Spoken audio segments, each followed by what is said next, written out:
Hello everyone, you are welcome to apex learning. Apex learning में आप सभी का स्वागत है। उम्मीद करता हूँ आप सब अच्छे होंगे और अपनी पढ़ाई भी अच्छे से कर रहे होंगे। आज की क्लास में हम पॉलिटी का क्लास नंबर जो है थर्ड करेंगे। ये हमारी क्लास नंबर थर्ड है। दो क्लास ऑलरेडी हमारी हो चुकी है जिसमें हमने जो टॉपिक स्टार्ट किया था, जो ऑर्गेनाइजेशंस, जो संस्थाएं हैं हमारी, कॉन्स्टिट्यूशनल एंड नॉन कॉन्स्टिट्यूशनल जो संस्थाएं हैं उनके बारे में हमने कवर किया है। अगर आपने पहली दो वीडियो पॉलिटी की नहीं देखी है तो सबसे पहले आप उनको देखिएगा ताकि आप आज वाली क्लास है उसको अच्छे से कनेक्ट कर पाओ। ठीक है, तो आज की क्लास में जो हमारी कॉन्स्टिट्यूशनल बॉडी है कैग जिसको हम बोलते हैं, तो इसके बारे में पूरा डिटेल में हम चर्चा करेंगे और कैसे जो है क्या इसकी हिस्ट्री रही है, आज प्रेजेंट में जो है क्या इसका काम है। तो ये सारी चीज़ें हम देखेंगे कौन से आर्टिकल में ये पड़ता है। तो इसमें जो है सबसे पहले हम इसका नाम देखते हैं। पूरी जो इसकी फुल फॉर्म कैग है उसको क्या बोला जाता है? कंट्रोलर एंड ऑडिटर जनरल इसको बोला जाता है। इसको हिंदी में हम कहेंगे नियंत्रक एवं महालेखा परीक्षक। ठीक है, तो कैग है एक क्या है? नियंत्रक एवं महालेखा परीक्षक है। हालांकि प्रेजेंट में जो है कैग का जो है काम सिर्फ ऑडिटर का है, कंट्रोलर का नहीं है। तो कंट्रोलर का जो प्रेजेंट में जो काम है वो आपका वित्त मंत्रालय, फाइनेंस जो मिनिस्ट्री देखती है। लेकिन पहले जो है कैग है उसका काम क्या होता था? दोनों होता था, कंट्रोलर एंड ऑडिटर। तो कंट्रोलर एंड ऑडिटर नियंत्रक जो है और महालेखा परीक्षक दोनों जो है का काम करती थी ये कैग बॉडी। ठीक है, अगर हम इसके आर्टिकल की बात करें तो कॉन्स्टिट्यूशनल जो बॉडी आपका ये है कैग क्या है? एक संवैधानिक संस्था है जो आपकी आर्टिकल नंबर 148 में पड़ता है। तो 148 आर्टिकल है, इसको ध्यान में रखना है। नेक्स्ट हमारा जो कैग है वो अपेक्स ऑडिट बॉडी होती है इंडिया की। तो इंडिया की जो है सबसे शीर्ष जो है लेखा परीक्षक जो है इसको बोलते हैं। भारत की शीर्ष लेखा परीक्षक जो है संस्था जो है किसे कहा जाता है? तो कैग है हमारी भारत की सबसे जो है शीर्ष जो है लेखा परीक्षक। Apex audit body of India इसको बोला जाता है। नेक्स्ट इंपॉर्टेंट पॉइंट अगर हम यहाँ पे देखें कि CAG body is responsible to the parliament. तो कैग जो है वो संसद के प्रति उत्तरदायी होती है, इसलिए ये एक इंडिपेंडेंट बॉडी जो है कहलाती है। मतलब किसी के ऊपर डिपेंडेंट नहीं है, ये इंडिपेंडेंट बॉडी है जो कि संसद के प्रति उत्तरदायी होती है। ठीक है, संसद जो पार्लियामेंट है उसके प्रति रिस्पॉन्सिबल ये आपकी होती है। तो जब सरकारें, तो इसका प्रमुख काम क्या होता है कि जब सरकारें अपना खर्चा कर देती है तो उन खर्चों की जांच जो है कौन करता है? कैग करता है, कंट्रोलर एंड ऑडिटर जनरल करता है। ठीक है, ये जो संस्था जो बनाई गई है ये करती है। सरकार जो अपने खर्चे कर देती है उन खर्चों की जांच जो है करने का काम किसका है? कैग का है।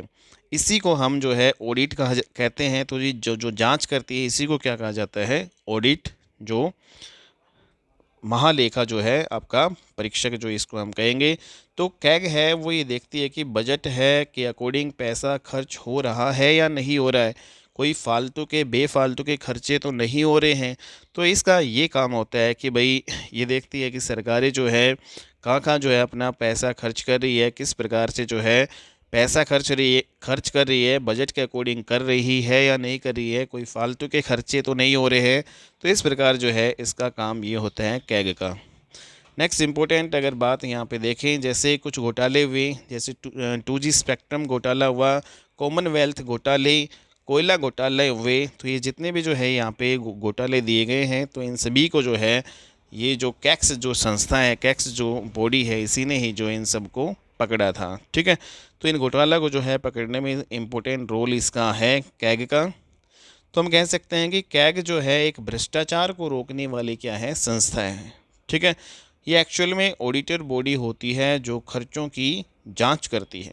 तो ये हमने देख लिया कि ऑडिटर बॉडी होती है, ये खर्चों की जांच करती है, भ्रष्टाचार है उसको रोकने का काम करती है, कहीं पर कोई धांधली तो नहीं हो रही है, उन सभी चीज़ों को जो है ये देखती है। तो कैग है केंद्र सरकार के जितने भी तमाम तरह के जो खर्चे होते हैं उन सभी की जांच करती है। राज्य सरकारों के जो खर्चे होते हैं उनकी भी जो है जांच या ऑडिटिंग करती है कैग।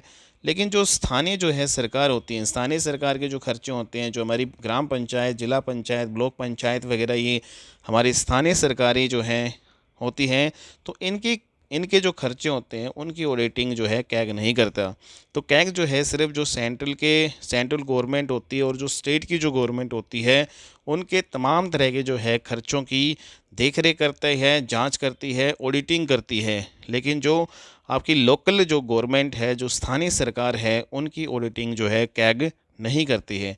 हालांकि जो लोकल गवर्नमेंट है या स्थानीय जो सरकार है उनकी ऑडिटिंग जो है कर सकती है, लेकिन कब कर सकती है? अगर राष्ट्रपति या राज्यपाल चाहे तो कैग है वो स्थानीय सरकार के खर्चों की भी जांच जो है कर सकती है। तो राष्ट्रपति और राज्यपाल के कहने पर जो है, उनके आदेश पर जो है कैग इन जो स्थानीय सरकार है उनके खर्चों की भी जांच कर सकती है। मुख्य रूप से जो ये आपकी सेंट्रल गवर्नमेंट, स्टेट गवर्नमेंट के जो है तमाम तरह के जो खर्चे होते हैं उनकी जांच करती है कैग। नेक्स्ट जो है इम्पोर्टेंट यहाँ पे बात हम देखें, कैग जो है कंट्रोलर एंड ऑडिटर जो है दोनों की भूमिका निभाती है। जैसा कि हमने देखा, इसका जो नाम है कंट्रोलर एंड ऑडिटर जनरल, ठीक है। तो कंट्रोलर एंड ऑडिटर जो है दोनों की भूमिका निभाती है। नियंत्रक और महालेखा जो है दोनों की भूमिका ये निभाती है। तो जब कैग जैसी संस्था अंग्रेज़ों के टाइम में हुआ करती थी, तो 1919 का जो मॉन्टेग्यू चेम्सफोर्ड जो एक्ट आया था, तो उसमें जो है पूरा नाम जो है इसका क्या रखा गया था? कैग रखा गया था। तो अंग्रेज़ों के टाइम की जो है ये आपकी संस्था जो है कैग, कंट्रोलर और ऑडिटर जनरल। तो 1919 का जब मॉन्टेग्यू चेम्सफोर्ड आपका आया था, ठीक है, तो उसमें इसका पूरा जो नाम क्या लिखा गया था? इस ऑडिटर एंड जो है कंट्रोलर जो बॉडी है,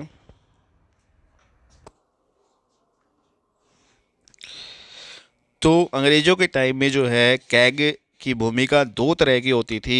एक ये कंट्रोलर जो है नियंत्रक का भी काम करती थी, दूसरी तरफ ये ऑडिटिंग का भी काम करती थी। तो दोनों तरह की जो है का काम करती थी कंट्रोलर एंड ऑडिटर का।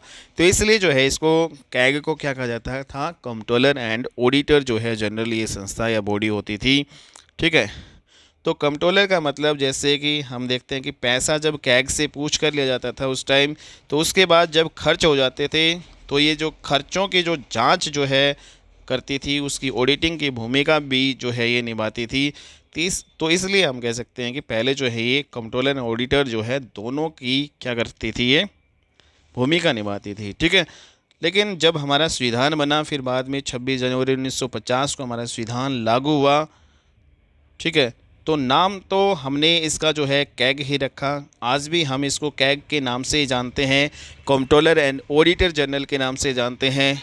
लेकिन इसकी जो कंट्रोलर की जो भूमिका है, इसकी नियंत्रक की जो भूमिका है, वो ख़त्म कर दी गई। आज जो नियंत्रक या कंट्रोलर की जो भूमिका है वो फाइनेंस मिनिस्ट्री देखती है, आपकी वित्त मंत्रालय है वो आपका ये देखता है, ठीक है। तो आज प्रेजेंट में जो कैग है उसका सिर्फ और सिर्फ काम क्या है? ऑडिटिंग का काम है। और जो कंट्रोलर का जो काम है, नियंत्रक का जो काम है, वो फाइनेंस मिनिस्ट्री देखती है, आपकी वित्त मंत्रालय देखता है। तो हर मंत्रालय को कितना पैसा मिलेगा, पहले ये वित्त मंत्रालय से पूछना पड़ता है, ठीक है। और मंत्रालय जब अपनी स्कीम बना लेता है, तो पहले वो बजट को देखते हैं कि भाई वित्त मंत्रालय फिर ये तय करते हैं कि भाई किसको कितना पैसा है वो दिया जा सकता है, ठीक है। तो वित्त मंत्रालय डिसाइड जो है करता है, सभी जो है मंत्रालय से पूछता है, उनकी स्कीम बनाता है। फिर उसके बाद में जो है बजट में देखते हैं कि भाई किस मंत्रालय को कितना जो है पैसा दिया जा सकता है। तो इस प्रकार ये सारा वित्त मंत्रालय का जो फाइनेंस जो मिनिस्ट्री है उसका काम होता है, कंट्रोलर का, नियंत्रक का, ठीक है। तो परंपरा के रूप में आज भी जो हम कैग है उसको क्या बोलते हैं? कंट्रोलर एंड ऑडिटर जनरल कहते हैं। हालांकि जो है कैग है का आज प्रेजेंट में ऑडिटिंग का काम है सिर्फ, ठीक है। नेक्स्ट इम्पोर्टेंट जो है चीज़ अगर हम देखें, जो कैग है जो एक संस्था है, तो जब ये अपनी रिपोर्ट बनाती है ऑडिटिंग की, तो ये अपनी रिपोर्ट है वो किसको सौंपती है?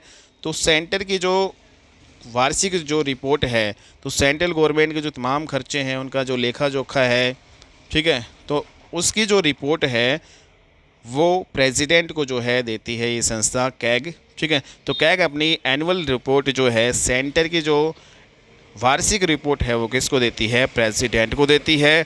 और स्टेट की जो वार्षिक जो रिपोर्ट है वो किसको देती है, गवर्नर को देती है, जो हमारा राज्यपाल होता है उनको देती है। ठीक है, तो ये आपको ध्यान में रखना है। तो राष्ट्रपति और गवर्नर इन ये दोनों होते हैं, इस एनुअल रिपोर्ट को फिर जो है क्या करते हैं, संसद के दोनों सदनों में रखवा देते हैं। तो जब ये एनुअल रिपोर्ट आ जाती है कैग के द्वारा राष्ट्रपति और गवर्नर के पास, तो फिर राष्ट्रपति और गवर्नर है जो ये कैग द्वारा जो है सौंपी गई जो एनुअल रिपोर्ट है, जो तमाम जो है खर्चे जिसमें होते हैं, ठीक है, और उसकी जो रिपोर्ट संसद के दोनों सदनों में रखवाते हैं।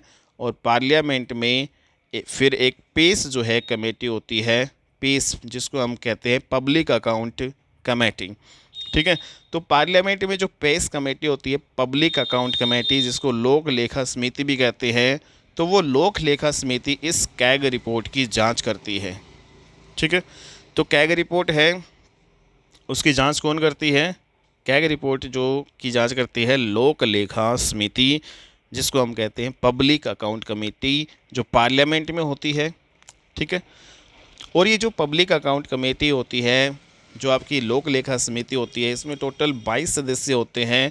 और इन 22 सदस्यों में से 15 जो होते हैं वो लोकसभा से होते हैं, और 7 जो है सदस्य होते हैं वो राज्यसभा से होते हैं। तो वो इस कैग रिपोर्ट की सभी ये सदस्य जांच करते हैं। तो हमने देखा जो कैग रिपोर्ट है वो सेंटर वाली जो कैग की रिपोर्ट है वो राष्ट्रपति के पास जो है सौंपी जाती है कैग के द्वारा, और जो स्टेट की जो कैग की रिपोर्ट है वो राज्यपाल के पास जो है सबमिट करवा दी जाती है। फिर राज्यपाल और जो आपके राष्ट्रपति हैं ये दोनों सदनों में इस रिपोर्ट को रखवाते हैं, जहाँ पे और जो संसद में क्या होती है, एक पीएसी पब्लिक अकाउंट कमेटी होती है, वो जो रिपोर्ट बनाई गई थी उसकी जांच करती है। ठीक है, तो नेक्स्ट पॉइंट अगर हम देखें तो कैग को पीएसी का मित्र या मार्गदर्शक भी कहा जाता है, गाइड एंड फ्रेंड। तो कैग है उसको क्या कहा जाता है, पीएसी का मित्र और मार्गदर्शक। तो पीएसी का मित्र और मार्गदर्शक किसे कहा जाता है, कैग को कहा जाता है। कैग को लोक वित्त का संरक्षक भी कहते हैं, guardian of the public finance. तो guardian of the public finance किसे कहा जाता है, कैग को कहा जाता है। या फिर यूँ कहें कि हम लोक हित का संरक्षक किसे कहा जाता है, तो लोक वित्त है, लोक वित्त का संरक्षक किसे कहा जाता है, कैग को। ठीक है, तो पब्लिक फाइनेंस जो है उसका गार्जियंस या संरक्षक किसे कहा जाता है, कैग को। नेक्स्ट हम देखते हैं कैग है उसमें कितने चेयरमैन होते हैं, किस प्रकार से ये होते हैं। तो कैग का जो चेयरमैन है एक होता है, ठीक है, इसको अपॉइंट कौन करता है, प्रेसिडेंट करता है, और इसको रिमूव कौन कर सकता है, प्रेसिडेंट करता है। तो कैग के चेयरमैन को की नियुक्ति करता है राष्ट्रपति, और इसको हटाता भी कौन है, राष्ट्रपति हटाता है, लेकिन किसकी एडवाइस पे, एडवाइस ऑफ द पार्लियामेंट। ठीक है, तो जब हटाते हैं तो पार्लियामेंट है, संसद की जो है सलाह पर इसको हटाया जाता है कैग के चेयरमैन को। और जब हटाते हैं तो हटाने के लिए यहाँ पे स्पेशल जो मेजोरिटी है, विशेष बहुमत से जो है बिल पास करना होगा, तभी जो है कैग के चेयरमैन को हटाया जा सकता है। ठीक है, नेक्स्ट अगर हम देखें कैग चेयरमैन जो अपना रिजाइन है अगर वो देना चाहे, कैग का जो चेयरमैन है, जो अध्यक्ष है, अगर वो रिजाइन दे तो राष्ट्रपति को देगा। ठीक है, कैग का जो चेयरमैन है उसका कार्यकाल कितना होता है, तो इसका जो 6 ईयर होता है, और इसमें अगर हम एज देखें तो 65 ईयर तक जो है वो अपनी रिटायरमेंट जो है लेता है। ठीक है, तो 6 साल तक का कार्यकाल होता है और 65 जो है एज में रिटायरमेंट हो जाती है। कैग का जो चेयरमैन है, सदस्य जो भी है, उसको ओथ कौन दिलाता है, उसको शपथ दिलाता है राष्ट्रपति, प्रेसिडेंट। ठीक है, क्या कैग जो है उसका चेयरमैन या सदस्य है उनको रीअपॉइंट हो सकता है, तो कैग का जो चेयरमैन है वो रीअपॉइंट जो है नहीं हो सकता, एक ही बार जो कैग का चेयरमैन आपका ये बनता है। सैलरी की बात करें तो कैग के जो चेयरमैन की जो सैलरी है वो कहाँ से दी जाती है, कंसोलिडेटेड फंड ऑफ इंडिया। तो भारत की जो है संचित निधि है वहाँ से सैलरी दी जाती है कैग के चेयरमैन को, और इसकी सैलरी जो है सुप्रीम कोर्ट के जज के बराबर होती है। ठीक है, तो कैग का जो चेयरमैन होता है उसकी सैलरी सुप्रीम कोर्ट का जो जज होता है उसके बराबर होती है। 2.5 लाख 2.5 लाख जो है सैलरी इसकी होती है कैग के चेयरमैन की। इसको दोबारा से जो है रीअपॉइंट नहीं किया जा सकता, पुनः नियुक्त नहीं किया जा सकता। कैग का चेयरमैन सिर्फ और सिर्फ एक बार बनता है। तो ये हमने देखा कि इसको पुनः नियुक्त नहीं किया जा सकता, यानी कोई सरकारी पद पर ये काम नहीं करता है। ठीक है, कोई पॉलिटिकल पद या प्राइवेट जो है बिजनेस ये कर सकता है। तो कैग का चेयरमैन है उसको दोबारा से नियुक्त नहीं किया जा सकता, दोबारा से कोई भी सरकारी जो है पद पर वो काम नहीं कर सकता, लेकिन वो आप किसी पॉलिटिकल जो पद है या फिर बिजनेस कोई अपना प्राइवेट वाला वो कर सकता है। तो कैग के विषय में हमने आर्टिकल देखी। तो आर्टिकल जो है ये 4 इम्पोर्टेंट है आपके, 148 से लेकर 151 तक, 148, 49, 50, 51। तो इसमें जो है सभी को हम देख लेते हैं। तो 148 कैग से रिलेटेड जो इम्पोर्टेंट आर्टिकल है, तो इसमें जो कैग के विषय में लिखा गया है और इसमें जो है 6 पॉइंट दिए गए हैं। ठीक है, तो कैग के विषय में जो है वो आर्टिकल नंबर 148 है, जिसमें 6 पॉइंट है। कौन कौन से पॉइंट है इसमें कि भाई कैग का जो चेयरमैन है उसकी अपॉइंटमेंट, उसकी नियुक्ति दी गई है। आर्टिकल नंबर 148 में कैग का जो चेयरमैन है उसको हटाना, जो रिमूवल है उसका, उस 148 आर्टिकल में दी गई है। उसकी शपथ दी गई है, उसकी सैलरी, उसका रिज़ाइन। ठीक है, और नोट री अपॉइंट, दोबारा से जो है वो नियुक्त नहीं हो सकता। ठीक है, तो ये जो 6 चीज़ें जो है आर्टिकल नंबर 148 में दी गई है, appointment, removal, oath, salary, resign और नोट री अपॉइंट। ठीक है, नेक्स्ट जो है 149 आर्टिकल जो कैग से रिलेटेड है, इसमें क्या दिया गया है, तो कैग की जो पावर्स एंड फंक्शंस, कैग के क्या क्या पावर है कैग की और क्या जो है उसकी फंक्शंस हैं, क्या क्या कार्य हैं जो कैग ये संस्था है उसके, तो ये जो है आर्टिकल 149 में दिया गया है। कैग जो संस्था है उससे रिलेटेड 150 आर्टिकल, उसमें क्या है, फॉर्म ऑफ अकाउंट, लेखा का प्रारूप जो है राष्ट्रपति तय करेगा कैग की सलाह पर। तो इसमें जो फॉर्म ऑफ अकाउंट है, लेखा का जो प्रारूप है वो राष्ट्रपति तय करता है, लेकिन किसकी सलाह पर, कैग की सलाह पर। तो ये आर्टिकल नंबर 150 में दे रखा है। आर्टिकल नंबर 151, इसमें क्या दे रखा है कि जो वार्षिक रिपोर्ट है वो कैग की दी गई है।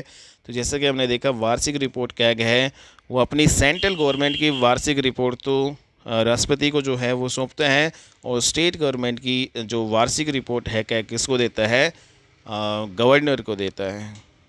ठीक है, तो इस प्रकार हमने सारे जो है 148 से 151 तक जो आर्टिकल है वो कैग से रिलेटेड है सारे। तो यहाँ पे जो अगर चेयरमैन की बात करें तो कैग जो है का फर्स्ट जो चेयरमैन है वो कौन है, वी नरहरि राव, ये आपके थे। ठीक है, तो आज प्रेजेंट में जो है कौन है वो आप हमें कमेंट बॉक्स में जो है बताइएगा कि कैग है उसके प्रेजेंट में जो है चेयरमैन कौन है, पहले जो चेयरमैन कौन थे, वी नरहरि राव। ठीक है, तो ये हमारी जो है कैग से रिलेटेड सारी जो है इन्फॉर्मेशन हो गई है। तो जितने भी आर्टिकल है, कैग का क्या काम है, कैग की हिस्ट्री, कैग से रिलेटेड आर्टिकल, ठीक है, कैग कैसी संस्था है, इन सभी को हमने कर लिया है। नेक्स्ट क्लास में अब मिलते हैं, तब तक के लिए बाय एंड टेक केयर।